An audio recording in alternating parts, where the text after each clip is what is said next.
My name is Graham Ellsworth, and I'm 45 years old. For more than 20 years, I worked alongside my father, Malcolm, to build what started as a small family engineering firm into something we could both be proud of. In the early days, he focused on vision, strategy, the big picture stuff. I handled the operations, contracts, teams, finances. I kept the engine running. I believed in doing things the right way, even if that meant working 16-hour days. Even if that meant saying no to profitable, but ethically questionable deals. Meanwhile, my sister, Eleanor, lived a completely different life. She was 38, God's golden child, the one who could do no wrong. While I was grinding away on deadlines, she was living it up in Manhattan, working part-time at a boutique art gallery, spending Dad's money like it had no end. She'd show up at the office maybe twice a year, usually when she needed cash for some new adventure or designer handbag. Graham handles all the boring stuff, she'd say at family dinners, laughing like running a multi-million-dollar engineering firm was a hobby, not a career. Dad would smile and nod, like her lack of interest was somehow charming. But I started noticing things. The way Dad's eyes would light up at her offhand comments about modern business trends. The little praises he'd make about her leadership abilities or fresh ideas. It became clear, in his mind, she was the future of Ellsworth Engineering, despite never spending a single day learning the business. That realization hit me hard one evening in late 2017. Dad and I were reviewing quarterly reports in his office. He looked up from the papers and said casually, "I've been thinking about succession planning. Eleanor has such a creative mind. I think she could really take this company in new directions." I kept my voice steady. "She's never shown much interest in the engineering side of things, Dad." He waved a hand. "She doesn't need to know every technical detail. That's what we hire people for. But vision, Graham, that's what she has. Vision. I'd spent 2 decades learning every part of this business: soil analysis, structural design, federal compliance regulations, building relationships with clients across 3 states, managing engineers, contractors, budgets, deadlines. But apparently, vision was all that mattered. That night, I sat in my Westchester County home office, staring at spreadsheets representing years of careful growth. Eleanor's idea of strategy, deciding between Pilates and yoga for her morning workout. If she ever got control of the company, I realized she'd run it into the ground within 2 years. Not just the business Dad and I had built, but the livelihoods of 38 employees who trusted us with their careers. I knew I had to protect it, but I had to be smart. Dad was 72 at the time, sharp, but blinded by favoritism. A direct confrontation would only make him dig in deeper. So, I started researching corporate structures and asset protection strategies. The solution came during a conversation with our attorney, James Rodriguez, opening parenthesis row-dre-gz closing parenthesis. We were talking about liability on a large bridge project. He mentioned the benefits of creating a holding company. Better protection against lawsuits, significant tax advantages, perfect for a family business. I saw the opportunity immediately. Over the next several weeks, I presented the idea to Dad as a smart business move. Articles, statistics, examples of engineering firms bankrupted by single lawsuits. Think of it as insurance, I said during a meeting in March 2018. If someone sues the company for millions, our personal assets stay protected. Plus, we'll save about 15% on corporate taxes next year. Dad studied the papers. He signed each page with his ink pen. Exactly the kind of forward thinking to keep us competitive. He said the paperwork was filed in Delaware, standard practice for holding companies. Ellsworth Holdings became the parent company of Ellsworth Engineering in April 2018. Dad retained a 20% stake. I held the controlling 70%. 10% went into a trust for future distribution. On the surface, it looked like Dad was still the primary owner, but the reality was very different. Eleanor never asked about the restructuring. When Dad mentioned it at Sunday dinner, she nodded and went back to talking about her latest art exhibition. "That's great, Daddy," she said, not looking up. "Graham's so good with all that legal stuff. If only she knew." For the next 5 years, life went on as usual. Dad gradually stepped back, spending more time in the Hamptons and on the golf course. I ran the company, landing our biggest contracts yet, a $3.8 million bridge renovation in Connecticut, a $5.9 million highway expansion that kept us busy through 2024. Eleanor bounced between jobs and hobbies: interior design, PR firm, lifestyle consulting, hosting Instagram photos of expensive restaurants. Dad funded it all without question, $2,800 into her account every month. I didn't begrudge her the money. What worried me was Dad's health. By late 2022, the usual wear and tear of a man in his mid-70s had started affecting him. His memory became fuzzy. Stories of our early projects began to change. And suddenly, Eleanor appeared in stories where she hadn't been present. Remember when Eleanor suggested we bid on the Morrison project? Dad asked one afternoon in December 2022, referring to a municipal contract we'd won 2 years earlier. She'd been in Europe that month, posting pictures from Paris and Rome. I didn't correct. Then came the call, a Tuesday morning in February 2023. Dad had collapsed in his study. The paramedics arrived too late. Massive heart attack. Quick, painless. He was 77. At the funeral, Eleanor was perfect, elegant black dress, poised, delivering a eulogy about Dad's unwavering love, talking about how she would honor his legacy. I spoke after her, keeping my remarks brief and professional, thanking the employees, reassuring clients. Meanwhile, Eleanor held court at the reception, talking about stepping into Dad's shoes, bringing fresh energy to the family business. I overheard her tell Jana Morrison, wife of the mayor whose project we had completed, "I'm ready to run the company. Graham handles day-to-day, but I have the vision." Jana looked confused. "I thought Graham was running the company." Eleanor laughed like crystal breaking. I walked away. The truth would reveal itself soon enough. The reading of the will was scheduled for the following Friday. At Dad's longtime attorney, Thomas Davis, Eleanor arrived 20 minutes early. Navy blue power suit, leather portfolio, hair styled into what she'd probably thought was a CEO cut. "Graham," she said, "air kiss and smile. I value everything you've done. When I take over, I hope you'll stay in a consulting capacity." A consulting capacity? I almost smiled. Davis, a distinguished man in his early 60s, gestured for us to sit across his mahogany desk. "I know this is difficult," he said. "I'll try to keep formalities brief." Eleanor crossed her legs, poised, Mont-Blanc pen at the ready.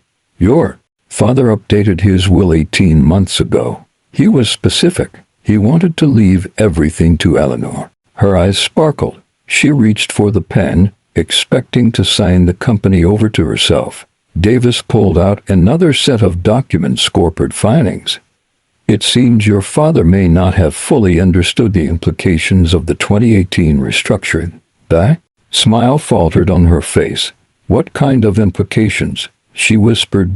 Davis adjusted his glasses. "When your father signed over majority ownership to the holding company, it changed what he actually owned, legally." Eleanor stared at him, confusion, then concern. "I don't understand," she said.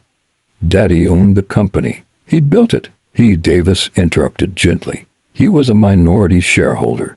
Graham has held the controlling interest since April 2018.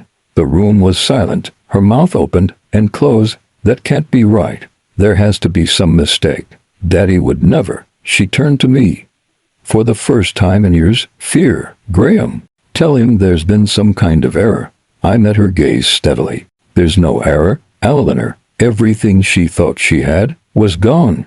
And that's when I realized the battle wasn't over. It was about to begin. After the will reading, I left Thomas Davis' office with a strange mix of relief and dread. Relief because I finally knew the truth. Dad hadn't intended to disinherit me. The corporate restructuring had done it for him. Dread because I knew what Eleanor was capable of. She wouldn't just walk away quietly. Over the next week, the tension at Ellsworth Engineering became unbearable. Emails from Eleanor came in early each morning, passive-aggressive, almost like riddles. Looking forward to seeing how you run the company. Graham, I hope clients aren't missing my insights. Don't forget, Daddy always valued fresh ideas. Wouldn't want to get too comfortable. And then there were the subtle maneuvers, calls to our major clients. Just checking in, she'd say, but the tone was sharp, insinuating I was somehow incompetent. At first, I ignored it. I had the law on my side. I controlled the company. But ignoring her didn't stop the anxiety she was creating among our employees. A few of our senior engineers came to me, hesitant. Graham, she's planting doubts. People are nervous. I nodded. I understood. Fear can be contagious. So I went back to my office in White Plains, New York, and dug deeper. I pulled every document I could find. The original 2018 filings, board minutes, shareholder agreements, even Dad's old emails. I wanted to understand exactly how she could challenge the company if she tried. It didn't take long. There was a clause in the trust Dad had set up for future distribution. It referred to family members, and because she had not participated in the restructuring, the trust technically had no claim over Ellsworth Holdings. In other words, legally, she had no ownership stake, not one share. I felt a mixture of vindication and sorrow. Vindication because I had worked my entire life to protect the company and the employees. Sorrow because I knew how much Dad would have wanted his daughter to understand the business. Wanted unity, not this internal war. That's when I contacted my lawyer, Maya Thompson Thompson, one of the sharpest corporate attorneys in Manhattan. I had worked with her on a few contracts before. She was relentless, precise, and completely unafraid of confrontation. I explained everything. The holding company, I said, means she doesn't own anything, but she'll try to spin this for PR, for sympathy. She's dangerous when she feels entitled. Maya listened carefully, nodded. Then we prepare the defense, and if she tries to challenge the will or the company, we'll counter it with every legal avenue. We spent days reviewing every filing, every amendment, every signature. It was meticulous, exhausting, but by March 2023, we were ready. Meanwhile, Eleanor had escalated. She called a meeting with the board of Ellsworth Engineering without informing me. Said she had urgent matters to discuss. I arrived anyway. The room was packed. Half the board looked uneasy. Eleanor stood at the head of the table, clearly confident. Graham may run day-to-day, but let's remember who built this company, she said, smiling. And who will take it to the next level? She paused, giving the performance of a lifetime. I think it's time for a vote on leadership. Don't you? The board looked around, uncertain. I knew exactly what she was trying to do. Pressure, intimidate, create doubt. I stayed calm. Let's be clear. The holding company structure makes me the majority shareholder. Legally, I am in charge. But we can discuss strategy. Collaboration is always welcome. Her smile faltered. She hadn't expected me to be prepared. Over the next few days, she went public. Social media posts, calls to industry contacts, even emails to journalists. She tried to frame me as the one disinheriting her, but I stayed quiet. Let Maya handle it. Then came the breakthrough.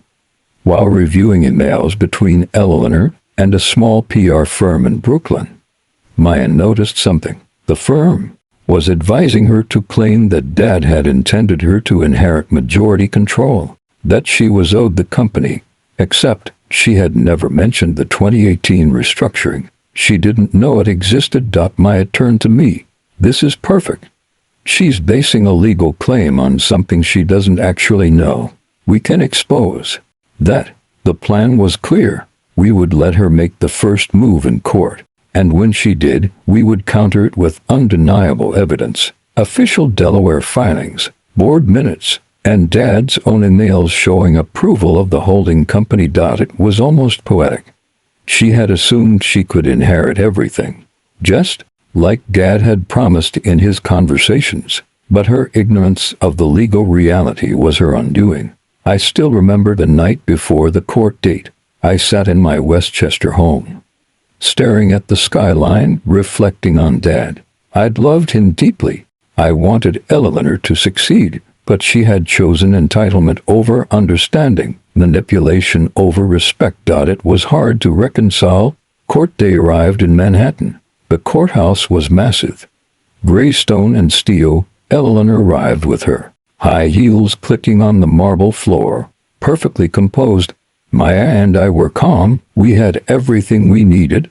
The moment the judge called the case, I felt a strange serenity, because now the next chapter was about to unfold, and in that courtroom, Eleanor was about to freeze again. The courtroom was silent, almost tense. Every seat was filled. The press had caught wind of the case, and you could feel the anticipation in the air. Eleanor walked in with that same composed facade, but I noticed the subtle tremor in her hands. Confidence can only last so long when the truth is about to hit. Judge Margaret Linton called the session to order. The lawyers went through their opening statements. Eleanor's attorney tried the usual spin. My client was unfairly excluded, denied her father's intentions. Maya remained calm, almost serene. She didn't interrupt. She didn't need to. She let Eleanor hang herself with her own assumptions. Then came our turn. Maya stood, and for the next 20 minutes, laid out every document, every filing, every board minute. She read Dad's emails aloud carefully, so everyone in the courtroom could hear them. On April 15, 2018, Mr. Ellsworth approved the restructuring of Ellsworth Holdings, making his son, Graham Ellsworth, the majority shareholder. Maya said, her voice firm. The documents were filed with the Delaware Secretary of State. Ms. Ellsworth was fully informed at the time and made no objections. The trust clearly reflects this structure. I watched Eleanor freeze. Her lips parted, but no words came out. She realized, finally, that the legal claim she had built her pride on was empty. I felt a strange calm, a quiet vindication, not because I wanted to humiliate her, but because justice was being done. The judge looked to Eleanor, then at the evidence.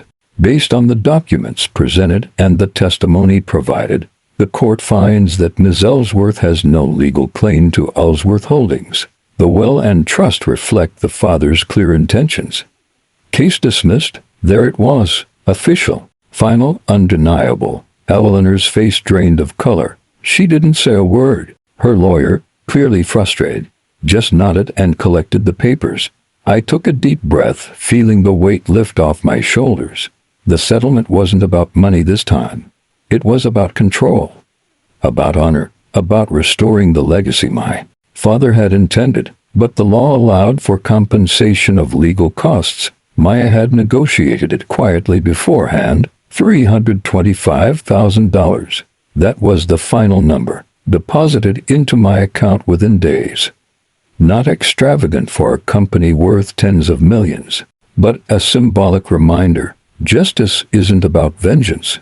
It's about righting wrongs. Walking out of the courthouse, the spring air of Manhattan felt different, lighter, brighter. I thought of Dad, of his pride in our family, of the lessons he had taught me.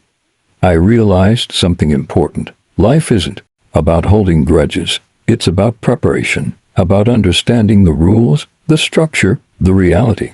And when someone tries to manipulate the truth, you meet them not with rage, but with evidence, patience, and strategy. A few weeks later, the company was running smoother than ever. The employees who had been uncertain returned with renewed confidence.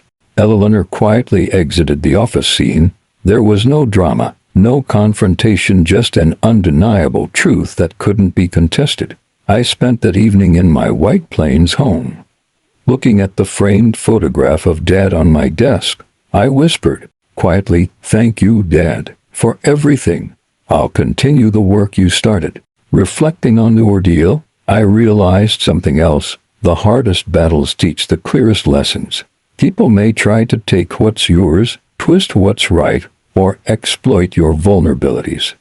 But preparation, integrity, and patience always win in the end. And sometimes, the silence after the storm is louder than